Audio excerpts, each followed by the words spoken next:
Doctor साहेब, मागील 25 ते 30 मिनिटं आपण केसांचे विकार, केस पांढरे होणे आणि त्यावर उपचाराविषयी चर्चा करतो आहोत.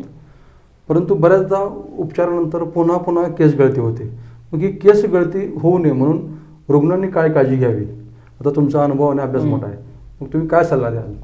3 गोष्टी जर मी आपला जो इतक्या वेळ आपलं बोलणं झालं त्यातल्या 3 गोष्टी मी सारांश रूपाने तुम्हाला सांगतो.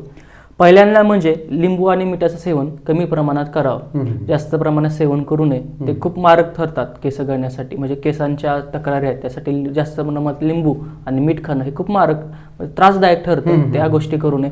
2 नंबर गोष्ट म्हणजे रोजच्या रोज तुम्ही तेल तुमच्या केसांना लावलं पाहिजे. थोडं केस न चुकता किमान 4 थेंब तर तुम्ही केस लावलं पाहिजे. आणि 3 नंबर गोष्ट म्हणजे तुमचं डाएट आणि तुमचा व्यायाम हे तुम्ही योग्य रीतीने ठेवलं तर नक्कीच तुमचे केस तुम्हाला सोडून जाणार नाहीत. आहे ते केस चांगल्या पद्धतीने टिकून राहतील आणि नवीन केस अधिक जोमाने येतील. या 3 गोष्टी जर तुम्ही केल्या तर नक्कीच तुम्हाला परत केस गळतीची समस्या उद्भवणार नाहीये. त्यामुळे या 3 गोष्टी तुम्ही कटाक्षाने पाळायचे. डॉक्टर साहेब, खूप खूप धन्यवाद.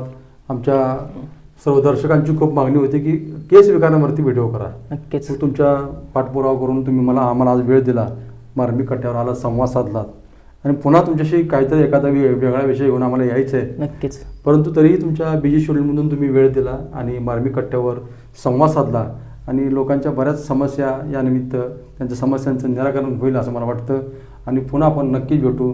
धन्यवाद.